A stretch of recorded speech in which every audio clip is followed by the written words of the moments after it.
Congressman Tom Suozzi is up first today, and we are going to start with a question that many people are asking, and that is, what's wrong with the Democratic Party, your party? The brand is a mess. The Democratic brand is in trouble. If you poll the American people and you say, what are the issues you care about the most? They say the economy or affordability, immigration, taxes, crime, and health care. If you ask those same people, what do you think the Democrats are pushing? They say choice, LGBT protections, health care, a little bit of crossover there, saving democracy, and climate change. Now, those are all very important issues, but that's not the issues that people are talking about. They're talking about affordability. They're talking about immigration. They're talking about taxes. They're talking about crime. They're talking about health care. But don't you think that you have a situation where most people look at the Democratic Party and the Democrats and they say tax and spend and we're tired of paying? So they want to know, what are you going to do to put money back in my pocket? No, that's a very... And they're not hearing you say that. That's a very real concern. That's why I said the first issue is economy and affordability that people are concerned about. If they think you're just going to tax them all and make it more expensive for them, you're not going to serve their interest. And that's why I've been pushing, for example, the restoration of the state and local tax deduction. That was a body blow to the people of New York, done by the Republicans, remember. But you did get most of it. We got $40,000 back, which is not enough. We should have gotten more. I'm happy we did it. I give credit to the Republicans from New York and other places in the country, the very few of them that pushed to get this, and that was good that they did it. But we wish it was more. We wanted a full repeal. We wanted at least $80,000, like I had gotten through the House in the past. But that's an issue that... Is there any chance that that could happen in the future? Of course. We're going to keep on pushing. We're looking at the 2026 congressional elections. You'd think that they would want to use that as an issue. Well, there's no question that we're going to be pushing as Democrats, or certainly Tom Suozzi is going to be pushing, that we get the state and local tax deduction back again. So remember, it used to be for 100 years in America that you could deduct your property taxes and your state income taxes from your income so you wouldn't be taxed at the federal level on the taxes you already paid. But see, here we are still talking about affordability and the fact that most people think that the Democrats don't stand for affordability. So what should you and your fellow Democrats be doing to convince people that you care about taxing them? Democrats have to get back to and Republicans, quite frankly, America has to get back to a place, whether you're a left-wing liberal or a right-wing conservative, everybody in America should believe that if I'm willing to work hard, in return for working hard, I make enough money so that I can afford to buy a house, educate my children, pay for health insurance, and retire without being scared. And if you want to talk about all these other issues, you better figure out how to talk about the number one issue that people care about, and that's that I have enough money in my life so I can have a decent life. So here's the real question. Who is the face of the Democratic Party today? I think that the public perceives the face as being Bernie Sanders and Alexandria Ocasio-Cortez, and I don't think that that is the winning message for the Democratic Party. But they're talking about putting money back in your pockets. Well, I wrote an op-ed piece about Mamdani in New York City. We're going to get to him. And Trump, and I said that both of them did the same thing. They talked about people's economic anxiety. That's the reason they succeeded. Now, I disagree with Trump, which is wealthiest first, and I disagree with Mamdani in saying democratic socialism. I want to be clear. I'm a democratic capitalist, not a democratic socialist. And so, yes, it's the right issue to be talking about that Trump talked about, which is one of the reasons he won, that Mamdani talked about, which is one of the reasons he won. But everybody, certainly in my party, better get back to talking about the basics. How am I going to make enough money so I can live a decent life in America? But your party is terrified of Zohran Mamdani and his message. Why is that if he's talking about the issues that you claim are the number one issues people Because care his about? Diagnosis of the issue is proper, that people are economically insecure, but his solutions, socialism, raising taxes in New York City to force more people to leave New York City, more people to leave New York State, providing everything from the government, is not the right answer. What's the right answer? The right answer is to figure out how to reduce taxes in New York State, to get us the state and local tax deduction back. But you have to get the state government to reduce taxes as well. Yeah, we do. So how are you going to do that? Well, I ran for governor. I don't know if you remember. I ran for governor of New York State trying to run on the issue of reducing taxes. But I think that even Governor Hochul gets that. She understands that we need to make it more affordable in New York State. If he wins, he's going to try to put pressure on her to raise taxes at a time when she's got to run for re-election. How is that going to work? Or is he going to be a failure at doing that? I think that if he wins, and I'm hoping he doesn't win, if he wins, that's an opportunity for Governor Hochul to be very clear about what she stands for, that she stands for a more affordable New York State, a safer New York State. She People don't supports buy the into that. cops. Here's what people buy into. They buy into taxing the rich. The people who are supporting Zohran Mamdani are saying, tax the rich, give the money to us. That's what they're saying. The problem that exists with that is that we are not a country of our own. We are competing against other states in the United States of America. When I was born in 1962, I'm 63 years old. When I was born in 1962, New York State had 45 members of Congress. Today we have 26 members of Congress, and it's going to go because it's growing in Florida and Texas and other no-tax states, Tennessee, South Carolina, North Carolina. They're growing while we're remaining stagnant or actually losing people. So we have to be competitive with the rest of the country. Now, why do we have high taxes? Well, because we have the lowest rate of uninsured children, the lowest rate of uninsured adults. Texas and Florida have the highest rates of uninsured children and uninsured adults. We support unions. They don't support unions. I support unions. Back to the issue of tax and spend. Democrats tax and spend. So we have to figure out how we can tax and spend responsibly in a way that makes people's lives better, which I believe in many instances it does, like supporting unions, for example, where people have a decent quality of life, and where people have health insurance, for example. But we have to go after waste, fraud, and abuse. That's not a Democratic message, a Republican message, going after waste, fraud, and abuse. I went after waste, fraud, and abuse when I was county executive, when I was mayor, and we're doing that in Congress as well. And the Republicans have just created the biggest deficit in the history of the United States of America. Now, that's not hyperbole.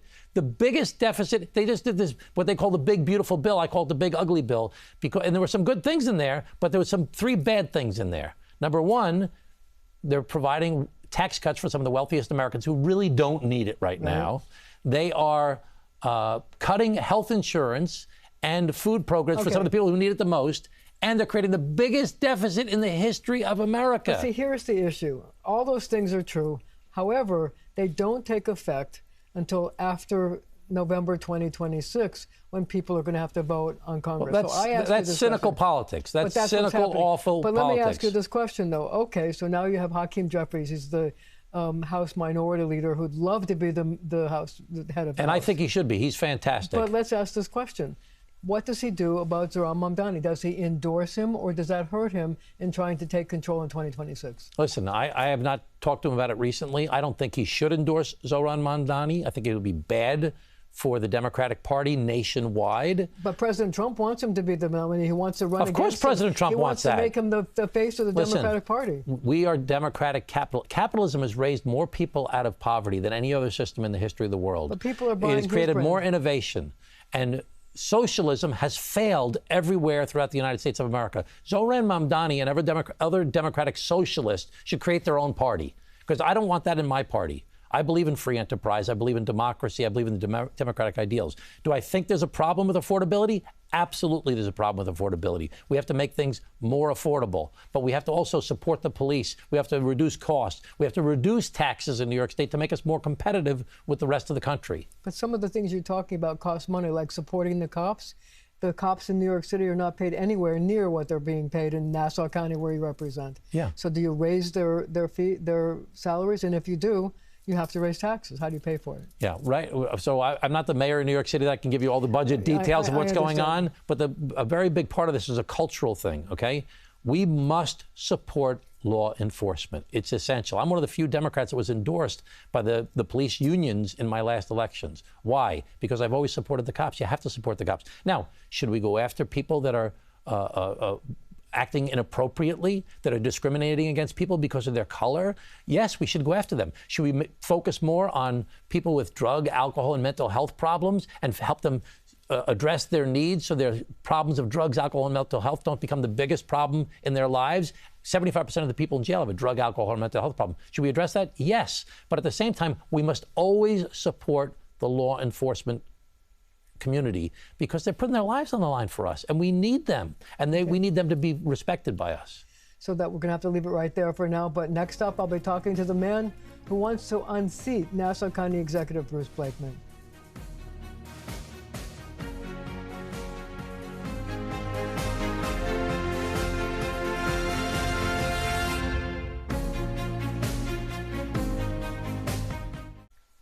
We're back with Congressman Tom Suozzi. I want to continue talking to you about how the Democrats can deal with Donald Trump and the Republicans, who seem to have zeroed in on the issues people care about, affordability, convincing them that things are going to be cheaper. One of the points in the okay, but I got to stop you for 1 second. What? Things are not cheaper. Prices are either going up or staying where they are because the bigger the deficits are, the more the interest rates are going to stay up. The tariffs are causing prices to go up. Deporting people that shouldn't be deported. No, people think it's cheaper. No, but it's not. When you deport people that are working in American jobs right now, it's going to cause wage pressure, to cause wages to go up. All these things are inflationary. We're going to have a problem with inflation. He said, I'm going to reduce prices rapidly on day one. He's not doing that, and he's the master of distraction. I read an article back in the 70s. I don't know if you remember Lars Erik Nilsson from the Daily News. I worked with him. Okay, so I was at the Daily News. He said some politicians are pickpockets. One guy bumps into you, and when you're bumped in and distracted, the other guy picks your pocket. Whenever Trump has a hard time on an issue, he brings up some issue that gets us all excited and all upset, instead of focusing on the fact that prices are not going down. He did not end the Ukrainian war in 24 hours. People. Of course he's distracting people, and we're falling for it on a regular basis. And the Democrats should stop being anti-Trump every single thing he does every single day, okay? The key is focus on what the people care about. Affordability, the economy, immigration, taxes, and crime, and health care. So let's talk about health care. So the president said he's going to make people who get Medicaid prove that they could work if they can in order to get Medicaid. To some people, that sounds like a reasonable thing to do. No, it sounds very reasonable, but in practice, it's not what's actually happening. 94% of the people on Medicaid right now are working, that should be working on a regular basis. Who's on Medicaid? 2/3 of the people in nursing homes, okay? We all know people in nursing homes. It's not just poor, low, it's middle-class people. 2/3 of the people in nursing homes are on Medicaid. 10% of all veterans are on Medicaid. So some of the people in the most difficult times of their life are on Medicaid. So you're saying that those people can't work because they're incapacitated, they're sick? The people that often that they're targeting are often people that have disabled children that they're taking care of, and to go out and leave them would be devastating for them. Now, listen, we have to go after waste, fraud, and abuse. Is government too big, especially here in New York State? Or is there abuse that takes place in Medicaid? No question about it. We have to go after waste, fraud, and abuse. But doing these blanket things that are going to result in so many people that need the help getting kicked off is not fair. So why are especially when you're cutting taxes and raising the deficit. So you're like a lone voice in the forest. A voice cries out. No, because here's the thing. Most people in your party are not making those arguments. I think that they are. The world is so different. I think that 90% of the Democrats are making those arguments. The problem is who hears it? The media environment is so fractured these days. It used to be that traditional media, like what we're doing right now, was the main thing. Now there's traditional media, then there's social media, then there's podcasts. Of the top 500 podcasts, 400 are right-leaning, 100 are left-leaning, and of the 100 left-leaning ones, 50 of them beat the crap out of the Democrats on a regular basis. Then you have national media, and then you have like underground stuff. So what's the solution for getting the message out? The solution is we have to lay out our platform very clearly, better than we have, that talks about affordability in the economy, immigration, taxes, crime, and healthcare. And we have to play in all these different platforms. We have to do some better job on social media, better job on podcasts, better job on ethnic media, better job on national media, and some of the underground stuff. Trump plays in all those areas. He figured it out before anybody else did about how fractured the media environment is. While the Democrats were spending all their money on traditional TV commercials, he was playing in all these different fields. So listen, the world is changing very dramatically in front of our eyes, and we have to figure out how are we going to respond to it. But I believe that the most important thing you need to do in a fast-changing world is stick with your values. And our values should be, if you're willing to work hard, in return for working hard, you make enough money so you can live the American dream. Buy a house, educate your kids, pay for health insurance, and retire without being scared. I wanted to talk to you about the shooting that happened in Minnesota this past week, because it was an attack on a Catholic school. And I know that you went to meet the Pope, and you are a man of religion. And I wonder how you felt about that, given the fact that there seems to be a rise in hate in this country, anti-Semitism, anti-Asians, now an attack in a Catholic school. It's, again, we have to get back to our basic values. We have to get back to the very basic fundamental things. Stop all these little niche issues, okay? Let's get back to love your neighbor. Let's get back to to treating people with charity and with humility and trying to help other people. And let's try and get rid of some of this anger. I mean, these shootings are so devastating. And I feel guilty, actually, when I say, you know, I feel so bad, and I would like my thoughts and prayers. We've been talking about this for my whole life. The whole life you've been in journalism, the whole life I've been in politics, we've been talking about this stuff. And these things keep on happening. And when everything's said and done, the Democrats want to do things to try and address gun violence, and the Republicans refuse to. Because they have the same problem that we have, the Democrats have, which is everybody's pandering to their base. They're talking to this small group of people that vote in primaries. For the Republicans, it's the far right. For the Democrats, it's the far left. We got to get back to talking to the regular people in the middle and talk about the things that they care about. Don't you think, though, that the Republicans talking about guns has to do with the fact that they're playing into the fear that people have on public safety, and that some people feel they need weapons to protect themselves? But we know that's not accurate. I mean, most of the people, that's what they'll tell you. Most of the deaths that take place from firearms in America are suicides because people have access to guns. Now, you know, we have the Second Amendment, and I believe in, you know, I actually went hunting not long ago. I'm okay with that. Okay, especially when people are trained and they're responsible.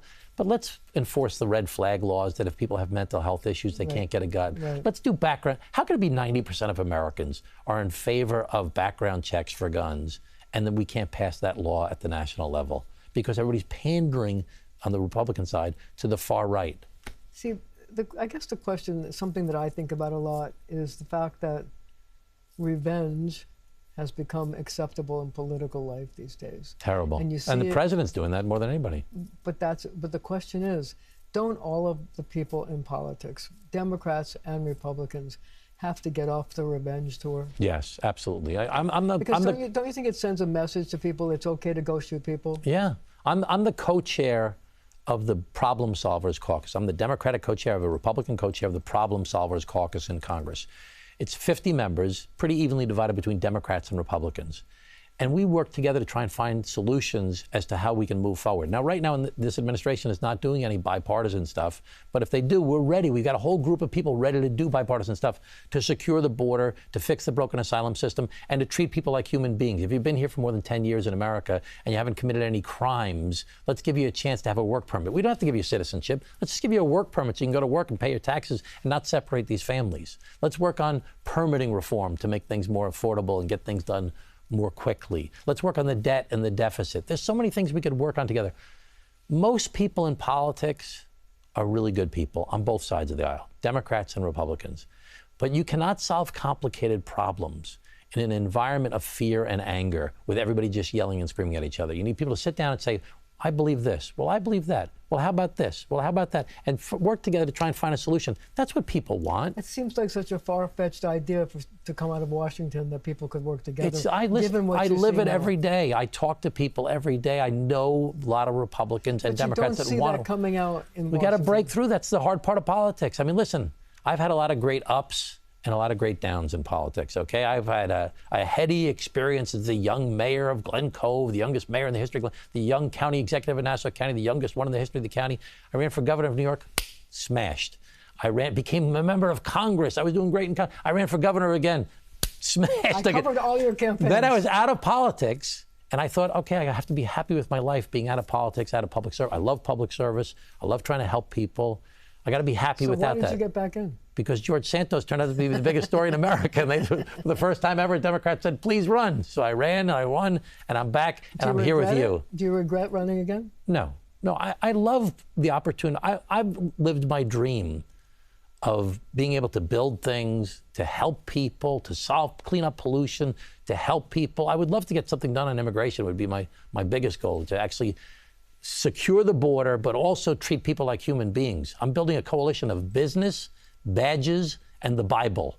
Let's all work together to try and live up to what we really believe in America. So I actually found a bill of yours that I think Mr. Mamdani could support, and that is a bill that you want employers to take about 5% of their profits and give it to I think it says the lowest, people earn 80% of low. 5% of their stock. Right. So right now in America, you know, we see the Dow Jones on TV every night, okay? But 93% of the stock in America is controlled by the top 10% of the people. So you want to give the stock to the employees. So if you have a company with 500 employees or more, I want you to give 5% of your stock to your employees, and in return, we'll give you a 3% corporate discount from your taxes. So we can create more of an ownership society where more people who go to work every day benefit from the success of their company. It'll help the companies because the employees will be more interested in helping their company succeed. It'll keep loyalty in the company as well, and it will make people owners of the American dream.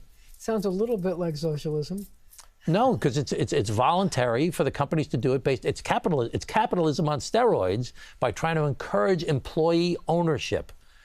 Which is KKR is doing that. They're not socialists. That seems like an idea that could be a bipartisan bill. I have 10 members of Congress, 5 Republicans and 5 Democrats supporting it right now. And the Republican that's co-sponsoring it with me is the chair of the subcommittee on tax on Ways and Means with me. So, yeah, I think that I can get people. But we have to get beyond this whole hostility environment and get people to work together. How do you get beyond the hostility environment? I'm working on it every single day, Marcia. So just to turn a little bit to the personal side. So my producer tells me that you in your youth sang in a folk group.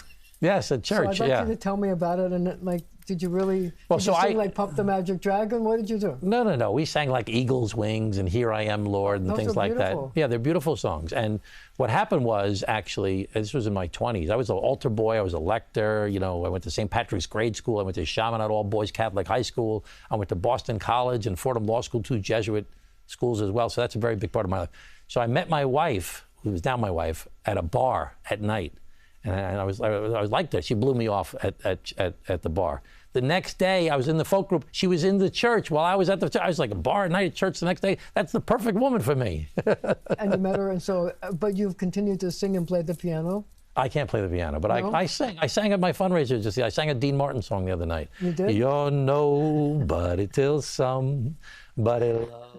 I guess that's a really good time to end this. Thank you for joining me. Thank you, Marcia. Thank you for joining us at home as well.